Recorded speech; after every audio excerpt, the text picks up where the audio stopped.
नमस्कार। कभी कभी कुछ तर्क सुनने में इतने जबरदस्त लगते हैं कि हम उन्हें सच मान लेते हैं। लेकिन क्या हो अगर उनकी बुनियादी खोखली हो। आज हम तर्कों की इसी बनावट की चीर-फाड़ करेंगे और उन छिपी हुई दरारों को खोजेंगे जो सही दिखने वाले दावों को भी गलत साबित कर देती हैं। तो सवाल यही है कि कोई कारण सही दिखते हुए भी पूरी तरह गलत कैसे हो सकता है। ये एक पहेली जैसी बात है ना। और इसका जवाब भारतीय तर्कशास्त्र की उस प्राचीन कला में छिपा है जो हमें शब्दों के भ्रम से बचाती है। चलिए इस कमाल के शब्द से मिलते हैं। हेत्वाभास। ये संस्कृत के दो शब्दों से बना है। हेतु यानी कारण और आभास यानी भ्रम। तो हेत्वाभास का मतलब हुआ कारण का भ्रम। ये वो धोखेबाज कारण है जो पहली नजर में बिल्कुल जायज लगता है, पर असल में उसकी बनावट में ही कोई बुनियादी खोट होती है। तो इन खामियों को पकड़ने से पहले एक मजबूत और सही तर्क का ब्लूप्रिंट समझना जरूरी है। आखिर किसी इमारत में दरार ढूंढने के लिए उसका सही नक्शा तो पता होना ही चाहिए, राइट? भारतीय न्याय दर्शन में एक परफेक्ट तर्क के 5 हिस्से होते हैं। समझिए ये 5 कदम है। पहला प्रतिज्ञा, यानी आपका दावा पहाड़ी पर आग है। दूसरा हेतु, यानी उसका कारण, क्योंकि वहां धुआं है। हाँ, और इसी हेतु को तर्क का मध्य पद या मिडिल टर्म भी कहते हैं, क्योंकि यही दावे और निष्कर्ष के बीच का पुल है। तीसरा उदाहरण, यानी एक यूनिवर्सल नियम, जहां जहां धुआं है वहां वहां आग होती है। चौथा उपनय, यानी उस नियम को इस केस पर लागू करना, इस पहाड़ी पर भी धुआं है। और पांचवा निगमन, यानी पक्का निष्कर्ष, इसलिए इस पहाड़ी पर आग है। देखा कितना सीधा और स्पष्ट है। अब इस पूरे तर्क की जान किसमें है? वो है एक अटूट फौलादी रिश्ते में, जिसे कहते हैं व्याप्ति। ये धुएं यानी हमारे कारण और आग यानी हमारे दावे के बीच का वो पक्का कनेक्शन है कि एक के होने पर दूसरे का होना तय है। अगर ये व्याप्ति जरा भी कमजोर है तो समझिए पूरा तर्क ताश के पत्तों की तरह ढह जाएगा। तो अब जब हम सही ढांचा जानते हैं, चलिए उन 5 बड़ी दरारों को देखते हैं जो किसी भी तर्क की इमारत को गिरा सकती हैं। ये हैं वो 5 घातक खामियां। पहली खामी है सव्यभिचार। ये तब होती है जब आपका कारण यानी वो मिडिल टर्म भरोसे के लायक ना हो। वो कभी तो आपके दावे का साथ देता है और कभी नहीं।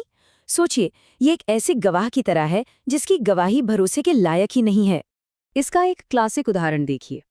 पहाड़ी पर आग है क्योंकि वो गेय है, मतलब उसे जाना जा सकता है। अब पहली बार में ये सुनने में शायद उतना गलत ना लगे, है ना? लेकिन इसकी बुनियाद में एक बहुत बड़ी गड़बड़ है। तो ये तर्क फेल क्यों हुआ? क्योंकि गेय होना या नोबल होना, ये कारण इतना फैला हुआ है, इतना वाइड है कि किसी काम का नहीं। एक रसोई जहां आग है वो भी गेय है, और एक झील जहां आग नहीं है वो भी गेय है। तो क्योंकि ये कारण आग होने और न होने दोनों ही सूरतों में मौजूद है, ये आग का पक्का सबूत हो ही नहीं सकता। अब आती है दूसरी और शायद सबसे घातक खामी, विरुद्ध। यहाँ आपका कारण सिर्फ दावा साबित करने में नाकाम नहीं होता, बल्कि वो घूमकर आपके ही दावे पर हमला कर देता है और उसका ठीक उल्टा साबित कर देता है। उदाहरण है, ध्वनि शाश्वत है क्योंकि वो उत्पन्न होती है। ये वाक्य तो अपने आप में ही एक विरोधाभास है।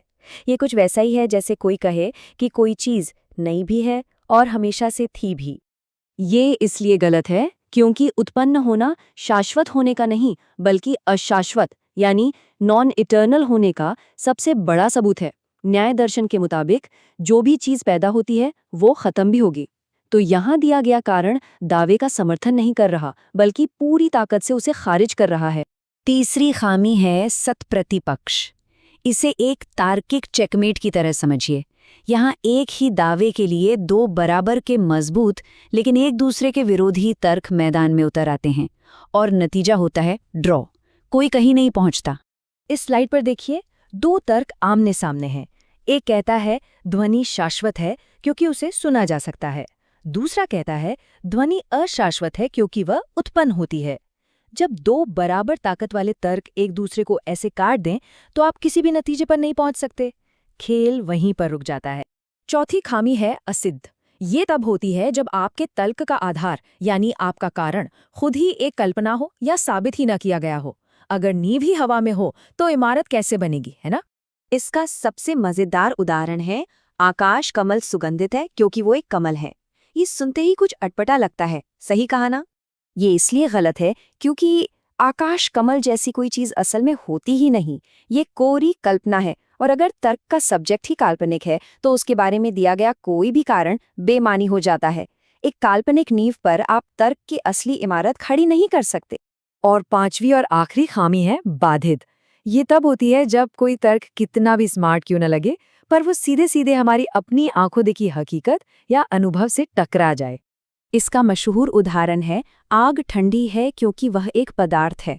यहाँ तर्क चाहे जो भी दिया जा रहा हो, उसका नतीजा हमारे रोजमर्रा के अनुभव के बिल्कुल खिलाफ है। ये तर्क इसलिए फेल हो जाता है क्योंकि इसका नतीजा आग ठंडी है, हमारे प्रत्यक्ष अनुभव, हमारी परसेप्शन से पूरी तरह खारिज हो जाता है। भारतीय ज्ञान परंपरा में प्रत्यक्ष को ज्ञान का सबसे शक्तिशाली जरिया माना जाता है। तो कोई दलील कितनी भी चतुराई से क्यों न दी जाए, अगर वो असलियत से मेल नहीं खाती तो उसे रद्द कर दिया जाता है। सीधी सी बात है, हकीकत तर्क पर हमेशा भारी पड़ती है। तो इन 5 खामियों को जानने के बाद अब इन्हें असल दुनिया में पकड़ना सीखते हैं। समझिए, ये आपकी पर्सनल लॉजिक डिटेक्टर किट है। इस स्लाइड पर एक नज़र डालिए। ये एक तरह की चीट शीट है। अगर कोई गेय जैसी बहुत फैली हुई बात करे तो वो सव्यभिचार हो सकता है। उत्पन्न और शाश्वत जैसे विरोधी शब्द दिखें तो विरुद्ध का खतरा है। आकाशकमल जैसी काल्पनिक चीजें असिद्ध की निशानी है, और आग ठंडी है जैसा दावा, वो तो साफ साफ बाधित का संकेत है।